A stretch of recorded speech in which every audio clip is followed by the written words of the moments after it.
कुछ दिन पहले सुल्तानपुर पहुंचे मुख्यमंत्री योगी आदित्यनाथ ने जनसभा कर विकास और संगठन का संदेश दिया था। अब उसी सुल्तानपुर से समाजवादी पार्टी ने भी 2027 की चुनावी जंग का बिगुल फूंक दिया है। बलिया से समाजवादी पार्टी के सांसद सनातन पांडे ने सुल्तानपुर पहुंचकर भाजपा सरकार को खुली चुनौती दे दी है। उन्होंने कहा कि परमिशन मिले या न मिले, हम कफन बांध कर निकलेंगे। इतना ही नहीं, राम मंदिर के चंदे के मुद्दे पर भी भाजपा पर जमकर हमला बोला है। सुल्तानपुर के भदैया पहुंचे समाजवादी पार्टी के बलिया से सांसद सनातन पांडे ने मंच से कार्यकर्ताओं में जोश भरते हुए आगामी 5 अगस्त को लखनऊ के जनेश्वर मिश्र पार्क में आयोजित होने वाले पूर्व केंद्रीय मंत्री स्वर्गीय जनेश्वर मिश्र की जयंती समारोह की तैयारियों का आह्वान किया है। उन्होंने कहा कि समाजवादी पार्टी हर वर्ष इस आयोजन को बड़े स्तर पर मनाती है और इस बार भी पूरे प्रदेश से कार्यकर्ता लखनऊ पहुंचेंगे। इसी की तैयारियों को लेकर वह सुल्तानपुर आए हैं। समाजवादी पार्टी के योद्धा छोटे लैया जनेश्वर मिश्र के जन्मदिन हर साल 5 अगस्त को जिला मुख्यालयों पर, प्रदेश कार्यालयों पर और दिल्ली मुख्यालय पर मनाया जाता है।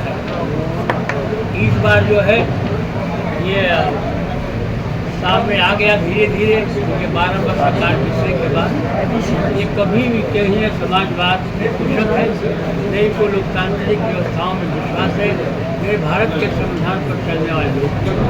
पंडित जनेश्वर मिश्र के जन्मदिन पर हमें बड़ा कार्यक्रम लखनऊ सर्जरी पर उसी के लिए बैठक, उसी की तैयारी बैठक करने के लिए हम सुल्तानपुर जो है भाई संतोष पांडे जी के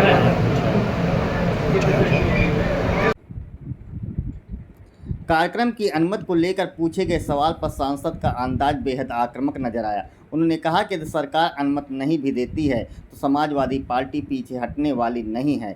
उनका कहना था कि लोकतंत्र, संविधान और अपने अधिकारों की रक्षा के लिए समाजवादी कार्यकर्ता हर संघर्ष के लिए तैयार है।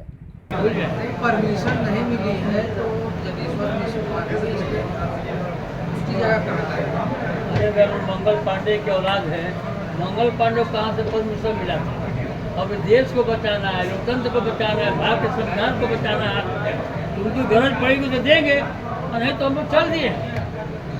हम लोग सर पर कफन बांध कर चल दिए हैं कि हम अपनी भी स्वतंत्रता को कराएंगे और आपको भी स्वतंत्रता को बरकरार रखेंगे। आज लोकतंत्र के अब 34 स्तंभ, हम दोनों आदमी आमने सामने, हम दोनों की समान जिम्मेदारी है। मैं देख रहा हूँ साथी कि आपके साथ भी न्याय नहीं हुआ। सांसद ने आरोप लगाया कि भाजपा सरकार विपक्ष की आवाज़ दबाने का प्रयास कर रही है। उन्होंने कहा कि सरकार चाहे कार्यक्रम रोके, नज़रबंद करे या किसी भी तरह की कार्रवाई करे, उसका राजनीतिक फायदा समाजवादी पार्टी को ही मिलेगा। उन्होंने दावा किया कि प्रदेश की जनता बदलाव चाहती है और आने वाले समय में उत्तर प्रदेश में समाजवादी पार्टी की सरकार बनेगी।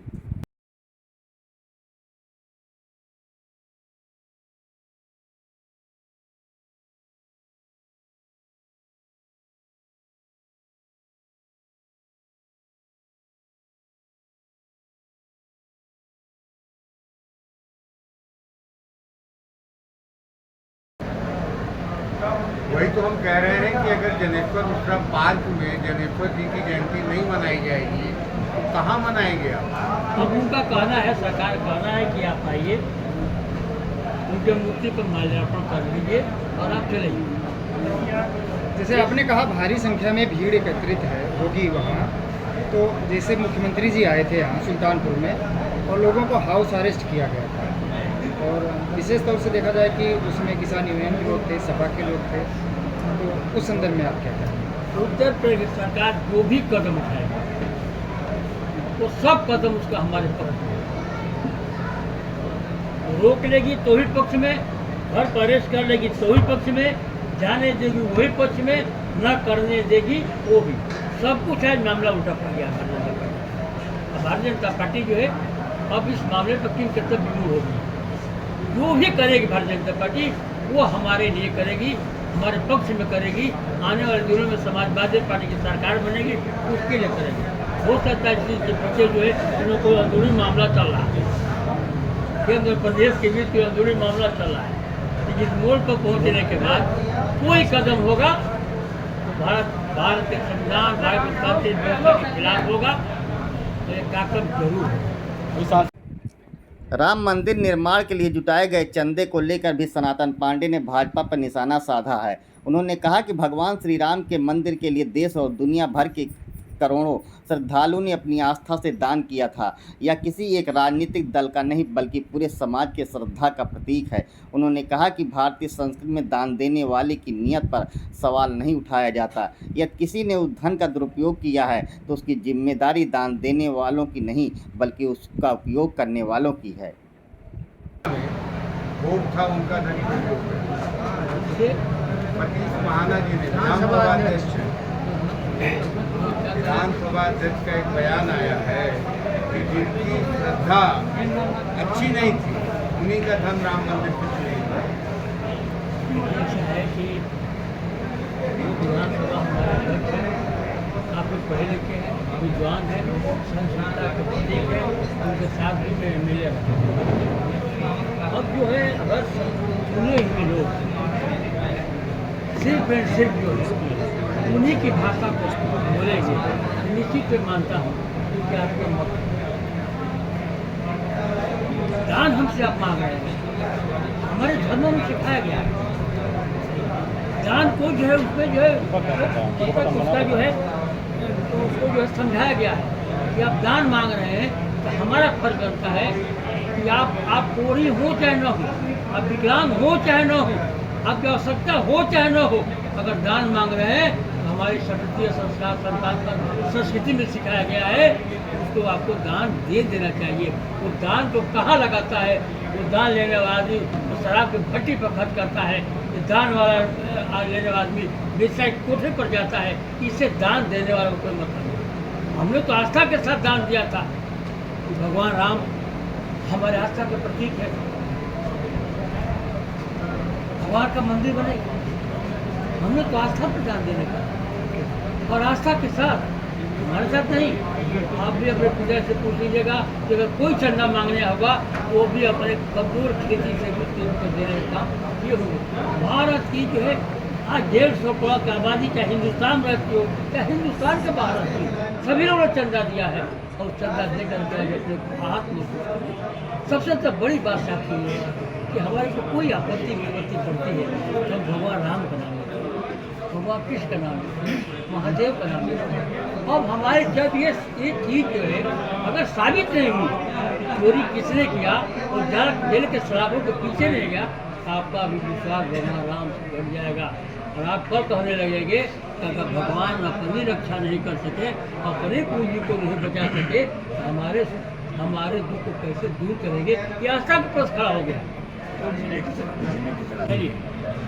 क्या ब्राह्मणों को जोड़ने के लिए समाजवादी प्रयास किया, कई बार प्रयास, इस बार फिर प्रयास हो रहा है, लेकिन ब्राह्मण कितना % आपको लग रहा है कि फिर 27 में जुड़ेगा और समाजवादी पार्टी कितनी हिस्सेदारी देगी ब्राह्मण टिकट? जब खूब पुराना तरह आपको लेना चाहता हूँ कि मंगल पांडे नहीं सोचा था कि हमारे साथ कौन है। हम प्रबुद्ध वर्ग के लोग हैं, हम इस बात को सोच रहे हैं कि भारत कैसे बचेगा, भारत की अस्मिता कैसे बचेगी, आपकी स्वतंत्रता कैसे बचेगी, हमारे बच्चों का भविष्य कैसे सुरक्षित होगा, देश का संविधान कैसे बचेगा। तो हम लोग जो हैं भारतीय जनता पार्टी के खिलाफ संविधान को लोकतांत्रिक व्यवस्था को बचाने के लिए आगे बढ़े हैं। कौन कौन साथ देगा और कौन कौन साथ नहीं देगा तो चुनाव के बाद पता चलेगा। हमको जो विश्वास है साथी, जितने हमारे पत्रकार साथी हैं निश्चित रूप से हम वोट देने का काम करेंगे। सांसद दिल्ली में जो जनता मंत्र को चल रहा है, बैठे हैं धरने पर, क्या कहेंगे उनके बारे में? यही तो देश की व्यवस्था है, कोई जनता मंत्र पर धरना चल रहा है, कोई सरकार को हम लोग मीटिंग कर रहे हैं, कोई हमारा जो है सांसद जो है जमीन पर सो रहा है, कोई कूड़ेदान में फेंक दिया गया है, पूरा देश असुरक्षित चल रहा है। अब गोवा को देख लीजिए कैसे सरकार बनी, महाराष्ट्र की कैसे सरकार बनी, मध्य प्रदेश की सरकार कैसे बनी, कैसे जो एक दिन 20 सांसद जो पा जाते हैं, जो लोग विधानसभा में 8 वोट पाते हैं और रात में जो 20 सांसद सदस्य पा जाते हैं। ये सब बिलों की चाल है, सारी व्यवस्थाओं पर इनका कब्जा हो गया है। ये पैसे के बल पर और फैज दिखाकर सबको डरा चाहते हैं। हिंदुस्तान के लोगों में बल्कि उत्तर प्रदेश की बड़ी भूमिका रही है और उत्तर प्रदेश के लोग इसको वो अपने सिद्धांतों के आधार पर इसको निभाने। मुख्यमंत्री योगी आदित्यनाथ के हालिया सुल्तानपुर दौरे के बाद भाजपा लगातार जिले में संगठन को मजबूत करने में जुटी है। ऐसे में समाजवादी पार्टी ने भी अब सुल्तानपुर में अपने चुनावी अभियान की शुरुआत कर संदेश देने की कोशिश की है। जनेश्वर मिश्र जयंती के बहाने कार्यकर्ताओं को एकजुट करने और भाजपा पर लगातार हमलावर रहने की रणनीति साफ दिखाई दे रही है। मुख्यमंत्री के दौरे के बाद सुल्तानपुर की सियासत लगातार गर्म होती जा रही है। भाजपा अपने संगठन को धार देने में जुटी है, तो वहीं समाजवादी पार्टी भी अब मैदान में उतर चुकी है। संविधान बचाने का संदेश, सरकार को चुनौती और राम मंदिर के चंदे पर उठे सवाल साफ है कि 2027 की लड़ाई का ट्रेलर अब सुल्तानपुर में भी दिखाई देने लगा है। आने वाले दिनों में यह राजनीतिक तापमान और कितना बढ़ेगा, इस पर सभी की नज़र रहेगी। सुल्तानपुर से PS News 24 के लिए राजीव श्रीवास्तव की रिपोर्ट।